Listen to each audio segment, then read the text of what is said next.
우리나라의 초창기 선교 때 미국의 선교사, 의료 선교사였던 알렌 선교사님이 오셔서 경험했던 일입니다. 하루는 어떤 양반이 선교사님을 찾아왔습니다. 몸에 심한 종기가 돋아 있었습니다. 그는 교회 다니지 않았지만 몸이 아프니까 염치불구하고 선교사님을 찾아왔습니다. 자기 환처를 선교사님에게 보이면서 이런 말하죠.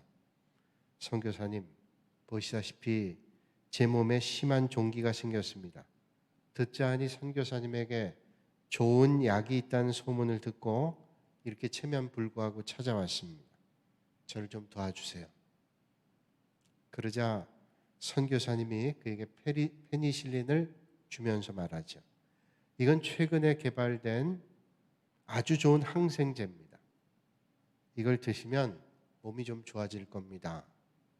그 말을 듣고 기쁜 마음으로 집으로 돌아와서 그 약을 먹었습니다. 하루 지나고 이틀 지나니까 효과가 좋았어요. 며칠 먹고 보니까 약이 다 떨어졌습니다. 체면불구하고 다시 알렌 선교사님을 찾아가서 부탁을 하죠. 그 약이 너무 좋아서 효과가 좋아 종기가 많이 없어졌습니다. 제가 돈은 드릴 테니 약을 조금만 더 주시면 어떻겠습니까? 라고 부탁을 하죠. 선교사님이 선교할 목적으로 그 약을 다시 주면서 이런 말을 했습니다. 공짜입니다. 그냥 드시고 예수님을 만나시면 좋겠습니다. 하고 약을 전해줬어요. 그걸 받아지고 나오면서 이 사람 마음속에 의심이 생기기 시작했습니다. 아니 이렇게 좋은 약을 공짜로 주다니 이거 혹시 가짜 약 아닌가? 그런 마음이 들자 약을 먹고 싶은 생각이 들지 않았어요. 가짜 약. 내다 버렸습니다. 그래서 그 몸에 종기가 재발했다는 거예요. 한국교회 역사에 나온 얘기인데 그래서 우리나라의 선교사님들이 외국에서 들어올 때 선교 정책을 바꿨습니다. 미국이나 중국이나 일본을 선교할 때에는 선교사님들이 전폭적인 선교를 지원했습니다. 물품이라든지 여러 가지를 제공했어요. 그런데 우리나라에 들어올 때는 100% 다 지원하지 않았습니다. 절반 또는 30%, 70%. 그래서 우리 교회가 한국 교회가 어떤 중국과 일본보다도 건강한 교회가 된 이유는 뭐냐? 우리가 같이 부담하는 거예요. 복음을 받아들일 때 무상으로 다 지원받지 않았습니다. 그래서 그게 선교사님들이 초기 정책에 다 나오는데 도시에서 교회를 개척할 때는 몇 %가 선교부에서 지원한다. 지방에서 개척할 때는 몇 % 한다. 그래서 교회를 섬길 때 이 교회를 내 교회다. 우리가 섬기는 교회다라는 의식을 갖게 되고 그래서 자기 몸처럼 섬기는 교회, 한국교회 만나지게 된 거죠. 애당초 본질은 변한 게 없습니다. 변한 게 뭐냐? 그 약을 대하는 시각이 달라졌죠. 의심의 눈으로 바라온 약은 의심스러울 뿐입니다. 가짜 아니야? 그런 생각이 드는 것이죠. 하나님께서 우리에게 원하시는 게 뭘까요? 딱 한 가지, 믿음입니다. 신앙생활 가운데 성도들이 가장 많이 거론하는 단어 가운데 한 단어가 믿음이라는 단어일 겁니다. 그래서 신앙생활 한다라고 하는 말을 우리는 믿음 생활 한다라고 바꿔 말할 수 있습니다. 믿음이 얼마나 중요한지 성경은 말씀하고 있습니다. 믿음이 없이는 하나님을 기쁘게 하지 못하나니 하나님께 나아가는 자는 반드시 그가 계신 것과 또한 그가 자기를 찾는 자들에게 상 주시는 이심을 믿어야 할지니라. 믿음이 없이는 하나님을 기쁘시게 할 수 없다는 거예요. 인생이라는 마라톤 경주에서 잘 달리기 위해선 믿음이 필요합니다. 결승전이 비록 보이지 않는다 할지라도 끝에는 하나님 주시는 은혜가 있다는 것을 보고 달리는 것입니다. 그리고 모든 장애물을 다 우리가 예상할 수는 없다 할지라도 하나님께서 변함없이 그때도 인도하고 계신다는 사실을 믿는 믿음이죠. 오늘 본문 말씀에 하나님은 아브라함에게 명령하고 있습니다. 너는 너의 고향과 친척과 아버지의 집을 떠나 내게 보여줄 땅으로 가라. 오늘 이 말씀의 핵심이 뭘까요? 떠나라고 하는 것입니다. 지금 살고 있던 것을 떠나라는 겁니다. 그리고 내가 내게 보여줄 땅으로 가라는 말씀입니다. 사실 떠난다는 말은 두려운 것입니다. 미래에 대한 불투명함 때문에 두려움이 있습니다. 한번 여러분 생각해 보세요. 아브라함이 살던 것은 갈대아, 우르, 하란, 메소포타미아 지역을 얘기합니다. 이 갈대아, 우르는 그의 삶이 전부가 녹아있는 곳입니다. 과거에는 돈이 발달하지 않았죠. 그래서 많은 돈을 가져가려면 부피가 큽니다. 또는 그 가치에 해당되는 뭔가를 가지고 가려면 무게가 꽤 나갑니다. 또 길도 발달되지 않았고 중간에 도적을 만날 수도 있습니다. 처음 가는 길이었기 때문에 더 어려운 상황이었을 것입니다. 이런 상황에서 하나님께서 아브라함에게 떠나라고 말씀하십니다. 그렇다면 하나님은 뭘 떠나라는 말씀입니까? 고향에서 떠나라고 말씀하고 있습니다. 고향은 우르, 하란, 메소포타미아라고 하는 것인데 하나님께서 왜 그 삶의 자리를 떠나라 그랬을까요? 그냥 그 자리에서 하나님께서 베풀으시는 은혜를 만나면 안 될까요?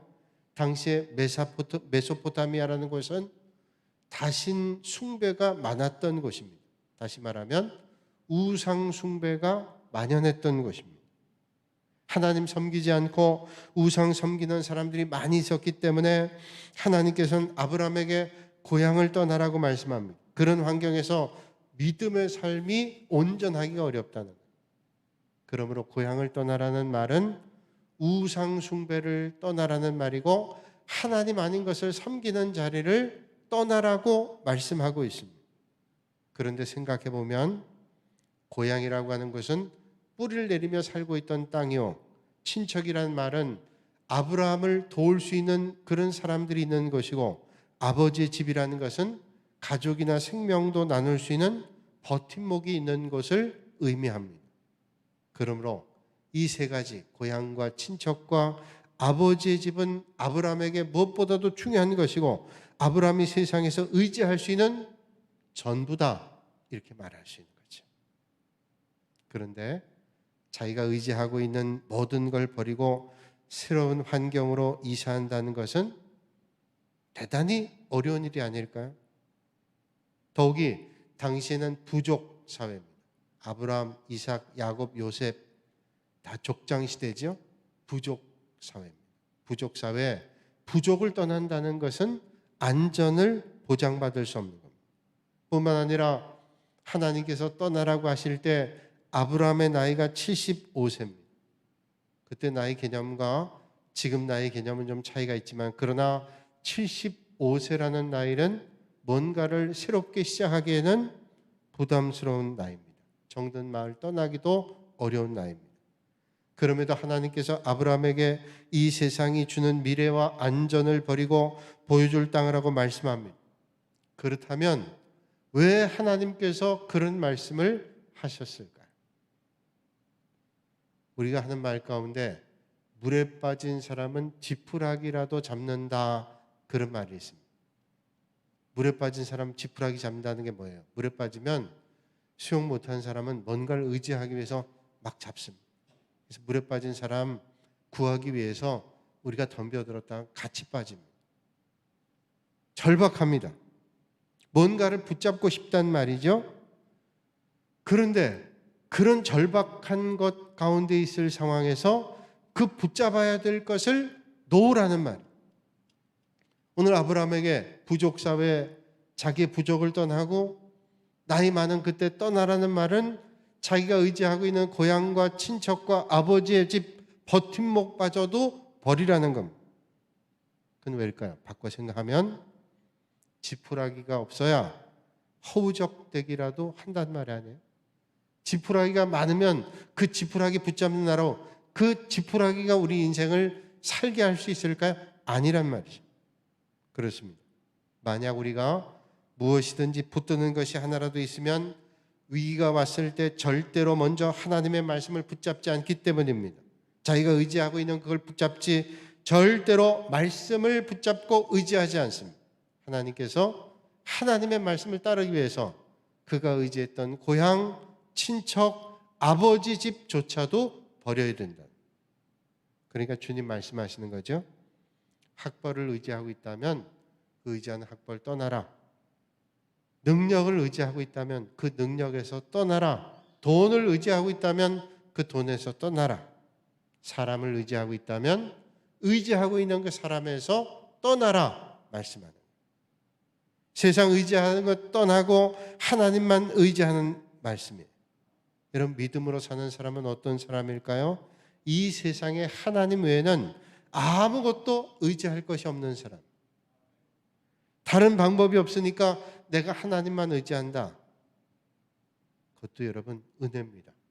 내가 다른 거 의지할 거 있지만 하나님만 의지하겠다고 훌륭한 거지만, 내가 아무것도 의지할 것 없기 때문에 하나님만 의지한다.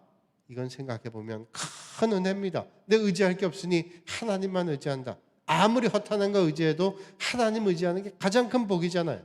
그래서 그게 은혜입니다. 오래전에 제 동기 친구 목사 가운데 한 친구가 모두가 가고 싶어하는 교회에 부목사로 부임을 했습니다. 상당한 경쟁률을 뚫고 소위 부임하게 됐어요. 친구들이 물었습니다. 어떻게 거기에 가게 됐는가?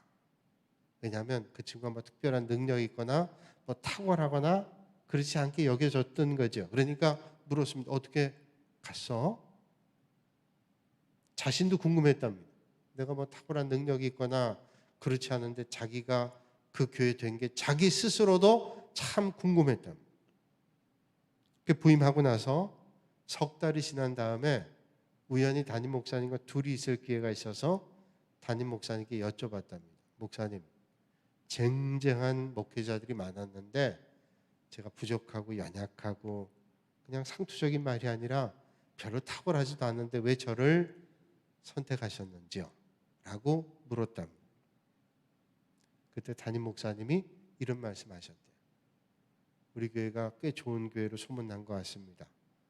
부목사를 청빙한다 그러니 사람들이 많이 지원을 했는데 지원하는 것보다 더 많은 사람들이 전화를 하고 연락을 해서 아주 제가 힘들었습니다. 거절할 수 없는 분들이 전화를 해서 이런 목사님 참 좋은 분이 있으니 이분을 택해 주시면 어떡할까? 뭐 그런 부탁들이 꽤 많이 왔대요. 그분들 부탁 들은다면 10명, 20명을 선택해도 모자랐겠다. 하나님 앞에 기도하는 가운데 하나의 은혜 주시더래요. 깨닫게 됐는데, 그리고 명단을 봤더니 딱 이 목사님이라 선택했다. 어떻게 그 기준이 뭐셨어요? 그랬더니 이분 말씀하기를 전화한 분이 이 김 목사님, 그분이 김 목사님인데 김 목사님을 써달라고 전화한 분이 한 분도 없대. 한 분도. 다 뭐 어떤 목사님 써달라고, 어떤 사람 훌륭하다고 그렇게 천거하는 전화, 추천한 전화는 그렇게 많은데 이 김 목사님을 천거하는 전화 하나도 없더래. 그러면서 하신 말씀이 아주 중요한 말씀이죠. 목회자가 하나님만 의지해야지. 그렇잖아요. 아니 내가 거기 줄대서 뭔가를 해보겠다. 줄대서 뭐 하지 않아도 정말 좋아서 추천한 분도 있겠지만, 그때 그 목사님 그런 말씀이었어요. 사실 나는 전화해 줄 사람이 한 사람도 없었는데, 그런데 누가 해요? 하나님이 하시는 거예요. 여러분, 어떤 사람이 말씀대로 행할 수 있을까요? 말씀 하나만 붙잡고 철저하게 세상에 죽은 사람. 그런 사람에게 하나님께서 오늘도 살아서 역사합니다. 중요한 것은 하나님 말씀을 듣고 그 말씀이 아무리 내 생각과 다르다 할지라도 하나님 말씀은 선합니다. 하나님의 말씀은 틀림없습니다. 하나님 말씀을 인정하고 따르는 것입니다. 하나님께서 우리에게 원하시는 것은 어떤 높은 신앙 경지에 들어가는 것 아니라 하나님 말씀을 그대로 듣고 믿고 순종하는 것입니다. 그래서 주님 말씀하죠. 순종이 제사보다 낫다. 그러므로 믿음에는 결단과 때로는 용기가 필요합니다. 아브라함은 믿음이 있었기 때문에 보이지 않는 길을 따라 나설 수 있었어요. 믿음이 없다면 하나님, 그래도 제가 이 나이에 아무것도 의지할 수 없는 길, 보여지지도 않는 길을 어떻게 떠납니까? 믿음이 있었기 때문에 하나님의 말씀 따라 담대하게 떠날 수 있었어요. 오늘 우리도 우리의 미래가 분명하지 않을 때 믿음이 필요합니다. 아니, 그때 더 믿음이 필요하지요. 오늘 본문 말씀에 하나님께서 아브라함에게 보여줄 땅이라고 말씀하지 보여준 땅이라고 말씀하지 않습니다. 얼마나 불안했을까요? 젊은 나이에는 도전할 수 있어요. 그런데 이제 인생을 정리해야 될 때 새로운 도전 쉽지 않습니다. 그러나 그 불안한 상황에도 정말로 의지해야 될 분은 하나님이신 것을 믿었습니다. 아브라함은 하나님 명령에 온전하게 순종했습니다. 어디로 가야 될까요? 묻지도 않았습니다. 이게 믿음 아니에요? 그저 주님 인도하시니 주님만 믿습니다. 믿음은 보이지 않아도 가는 것입니다. 보고 가는 것은 지식이죠. 그러나 믿음은 보이지 않아도 가는 것입니다. 아브라함은 하나님께서 지시한 대로 있던 것 떠났습니다. 힘든 것이고 어려운 일입니다. 평생 산 고향 땅 낯익은 곳을 떠나 산 설고 물 서른 곳을 간다는 것은 그렇게 쉬운 일 아니고 정말로 어려운 일입니다. 그러나 아브라함은 주저하지 않고 평생 살아왔던 고향을 떠납니다. 하나님 말씀 의지하고 무조건 떠납니다. 사랑하는 여러분, 오늘 여러분들의 눈앞에 가나안 땅이 보이지 않는다 할지라도 하나님을 신뢰하며 나가는 사람을 하나님께서 반드시 은혜의 길로 인도해 주시는 것을 믿으시길 바랍니다. 아브라함은 그의 여정에서 어떤 장애를 만날지 또 어떤 풍랑 만날지 아무것도 알 수 없었습니다. 그러나 분명한 것은 하나님께서 떠나라신 길, 하나님께서 인도하신다, 이건 믿었어요. 오늘도 여러분 아브라함과 같은 믿음을 가지실 수 있기를 바랍니다. 그래서 믿음은 불완전한 내 시각으로 보는 게 아니라 완전한 하나님의 시각으로 볼 수 있는 것이죠. 연어라는 물고기를 여러분 아시죠? 연어는 자기가 태어났던 곳으로 다시 가서 산란합니다. 회귀 본능이 있는 그런 물고기입니다. 평생 하루로 내려오면서 성장했던 연어가 다시 태어난 것으로 돌아가기 위해서 거친 물살을 헤쳐야 되고 높은 경사도 이겨내야 됩니다. 물살을 거슬러 가야 됩니다. 연어는 하루에 15km 정도 간다 그래요. 근데 그 연어가 가게 되면 수백 킬로, 수천 킬로도 떨어진 곳으로 가잖아요. 적게는 3일부터 몇 달간을 거슬러 가야 돼요. 때로는 올라가는 길에 거친 물살을 만나기도 하고 폭포를 만나기도 합니다. 폭포가 높을수록 연어의 점프력도 향상된다 그래요. 올라가면서. 근데 여러분 보세요. 좀 쉬다 가면 모르지만 그 물살을 거슬러 가는 게 얼마나 힘들겠어요. 이 연어를 볼 때 참 신기해요. 야, 저렇게 대단한 힘을 가지고 올라가다 보면 뭐 곰들이 지키고 있다가 연어를 잡기도 하잖아요. 도망가기도 하고. 보통 연어가 3m 정도 뛰어오르는데 폭포를 만날 때는 15m 같이 15m까지 뛰어오른다. 대단한 거죠. 그래서 아무리 높은 폭포를 만날다 할지라도 연어는 뛰어오르고 뛰어올라서 자기가 태어난 곳으로 돌아간다. 오늘 우리는 중요한 걸 발견하죠. 우리 앞을 가로막는 장애물이 높으면 높을수록 뛰어넘을 수 있는 능력이 있어요. 여러분, 오늘 우리가 연약하고 부족하다 할지라도 우리를 뛰어넘게 하시는 분이 계신데 그분은 주님이세요. 그러므로 장애물이 높을수록 우리가 주님을 의지해야 되죠. 주님 의지할 때 우리는 능히 이겨낼 수 있다는 거예요. 믿음의 사람은 주님 때문에 장애물을 뛰어넘을 수 있습니다. 필립 얀시라는 작가는 그의 책에서 이런 말을 하죠. 기도는 인간의 능력에서 바라보는 게 아니라 하나님의 시각으로 바라보는 것이다. 그래서 믿음의 사람은 세상 사람과 시각이 다른 사람. 아브라함은 하나님의 말씀을 믿음으로 받아들였습니다. 믿음은 바라는 것들의 실상이요 보이지 않는 것들의 증거라고 주님은 말씀하죠. 그래서 믿음은 긴 안목으로 멀리 보는 것입니다. 그래서 믿음으로 보지 못하는 것들을 보는 것입니다.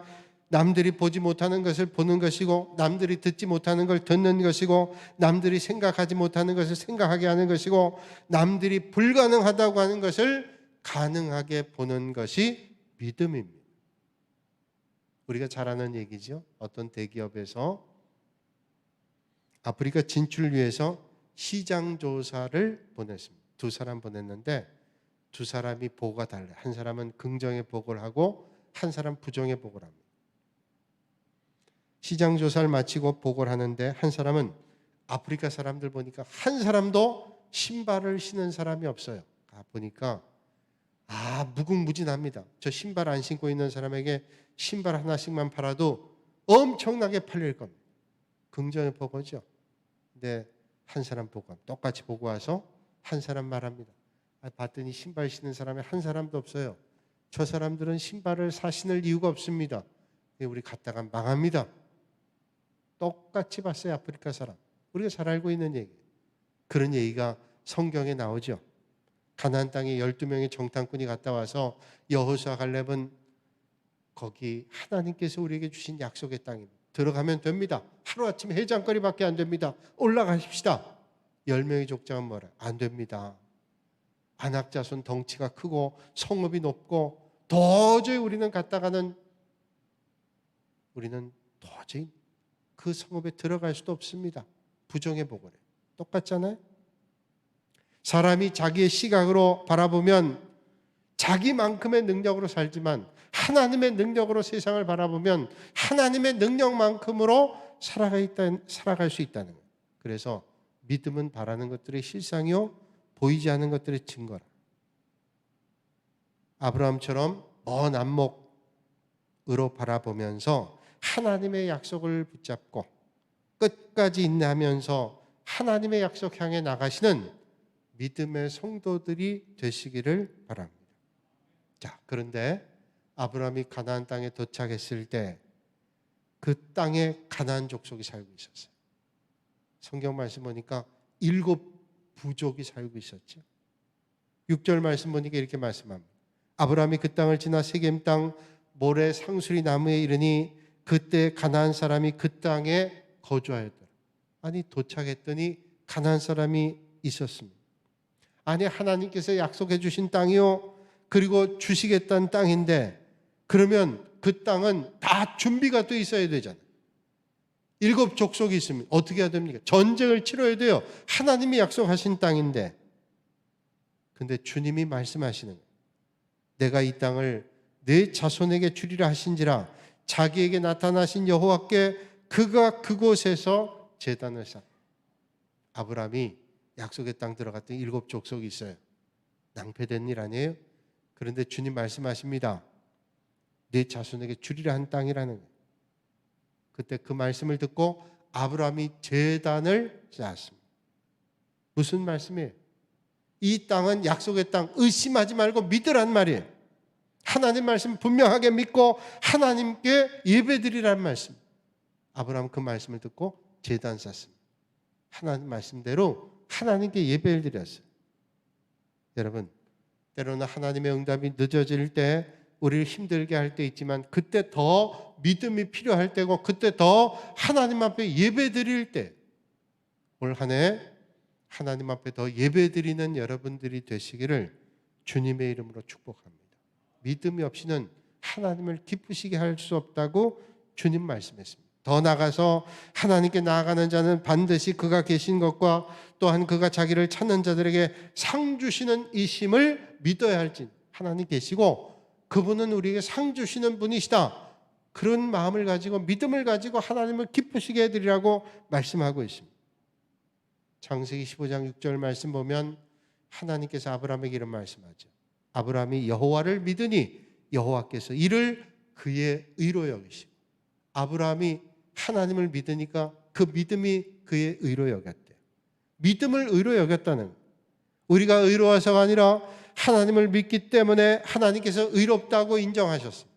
오늘도 여러분 하나님을 믿는 믿음으로 의로움을 덧입는 축복의 시간 되시길 바랍니다. 하나님 원하시는 거 딱 하나예요. 우리의 믿음입니다. 믿으면 산다는 거예요. 오늘 우리도 하나님 부르심을 받아서 하나님의 약속 향해 믿음의 길 나선 사람들입니다. 그럼에도 다가오는 미래를 예측할 수 없습니다. 아브라함이 가야 될 땅처럼 우리가 앞일이 어떤 일들이 있을지를 알 수 없습니다. 그러나 분명한 것은 우리를 부르신 하나님께서 우리와 함께 하시고 우리를 인도하신다. 그 하나님께서 우리를 부르셨으면 우리와 함께 하시고 우리를 인도하신다, 이런 말씀이에요. 센서등이라는 게 있죠. 센서등. 우리 교회도 몇 군데 센서등이 있습니다. 아파트 같은 데 보면 계단에 센서등이 있습니다. 계단에 진입하면 센서가 자동으로 작동을 합니다. 절전도 되면서 어두운 데 스위치를 찾는 불편함 해결해 주죠. 깜깜한데 스위치 찾을 필요가 없어요. 들어서면 불이 들어옵니다. 지나가면 불이 꺼집니다. 시편 119편에 주님은 말씀합니다. 주의 말씀은 내 발의 등이요 내 길의 빛이니이다. 하나님께서 나를 어두운 계단 같은 세상에서 인도하시는 분이라는 말씀이죠. 하나님의 말씀은 내 발의 등이요 내 길의 빛이다. 하나님께서 내 발 앞에도 내 길 앞에도 빛을 비춰주시는 것 같아요. 그냥 올려다보면 캄캄해서 몇 계단만 희미하게 보일 뿐입니다. 그러나 담대하게 밟고 올라가면 환하게 불이 켜지면서 그 다음이 보입니다. 그리고 다시 어두운 계단을 밟으면 또 다시 환하게 불이 들어오고 몇 번만 반복하면 가야 될 목적지에 다다르게 됩니다. 하나님은 내 인생에 굽이굽이 돌아오는 계단과 같은 코스를 준비하시고 그때마다 센서등이 켜지는 것처럼 우리의 길을 인도하세요. 그저 믿음으로 발길을 내딛기만 하면 우리의 길을 인도해 주시는 그 주님의 인도하심이 올 한 해 여러분들에게 있기를 주님의 이름으로 축복합니다. 여러 해 전에 월드 트레이드 센터라고 하는 미국의 쌍둥이 빌딩 있죠. 세계 무역센터 110층이었습니다. 그게 한 번에 무너졌는데 그게 무너지기 전에 독일의 청년 하나가 등산 잘하는 사람, 이 사람이 그 110층을 걸어서 올라갔어요. 얼마나 걸렸나 시간이? 걸어 올라가는데 1시간 40분 걸렸어요. 등산 잘하는 사람인데 1시간 40분, 그만큼 높아요. 30층까지는 쏜살같이 올라갔어요. 그 다음부터 올라가는데 속도가 떨어지기 시작해요. 110층 다다를 때는 거의 탈진했어요. 1시간 40분 만에 목적지에 다다랐습니다. 그가 올라간 것을 보고 한참이 지난데 다음에 어떤 여자분이 거기에 올라갔어요. 간단히 올라갔어요. 엘리베이터를 타고 110층 엘리베이터를 28초 만에 올라갔어요. 1시간 40분. 아무리 등산을 잘하고 체력이 좋은 사람이라 할지라도 기진맥진해서 꼭다기에 다다랐는데 힘이 없는 연약한 여자라도 엘리베이터를 타면 28초 만에 목적지에 다다르는 거예요. 여러분, 혼자 힘으로 사시지 말고 믿음의 버튼을 누르셔서 주님께서 엘리베이터 되시는 하나님의 능력을 덧입어 승리하는 삶을 사실 수 있는 여러분들이 꼭 되실 수 있기를 바랍니다. 너는 두려워하지 말라. 내가 너를 구속하였고 내가 너를 지명하여 불러나니 너는 내 것이다. 이사야 43장 1절에 말씀하고 있습니다. 우리는 주님의 것입니다. 그러므로 하나님 약속 믿으시고 그 약속 향해 담대하게 믿음의 길을 내디디실 수 있기를 바랍니다. 아브라함이 하나님을 신뢰하고 미지의 세상을 향해 나간 것처럼 오늘 새해 첫 주일 아침에 우리도 하나님을 신뢰하며 힘차게 달려나가는 것입니다. 아브라함은 믿음으로 장차 보여주실 땅을 향해 떠나라 할 때 그대로 순종했습니다. 사실 자기가 가는 것이 어딘지도 모르고 순종하며 떠났습니다. 오늘 우리도 하나님을 신뢰하고 주님께서 인도해 주시는 길을 오직 믿음으로 순종해 나가면 마침내 하나님께서 예비하신 보여줄 땅으로 우리는 다다르게 될 것입니다. 오늘 이 아침에 우리에게 주시는 하나님의 말씀입니다. 내가 내게 보여줄 땅으로 가라. 내가 너로 큰 민족을 이루고 내게 복을 주어 내 이름을 창대하게 하리니 너는 복이 될지라. 너를 축복하는 자에게는 내가 복을 내리고 너를 저주하는 자에게는 내가 저주하리니 땅의 모든 족속이 너로 말미암아 복을 얻을 것이니라. 기도하겠습니다. 거룩하신 아버지 하나님, 2021년 새해를 맞이했습니다. 환경적으로는 어려운 일들이 많습니다. 또 미래를 예측할 수 없는 그런 환경을 우리가 만났습니다. 그러나 아버지 하나님, 아무리 어려운 상황에도 우리를 인도하시는 분 하나님이신 것을 믿고 하나님이 보여주실 땅을 향해 담대하게 걸음을 내딛게 하시고 주님과 함께함으로 하나님의 능력으로 승리하는 믿음의 성도들 되게 하여 주시옵소서. 예수님의 이름으로 기도하옵나이다. 아멘.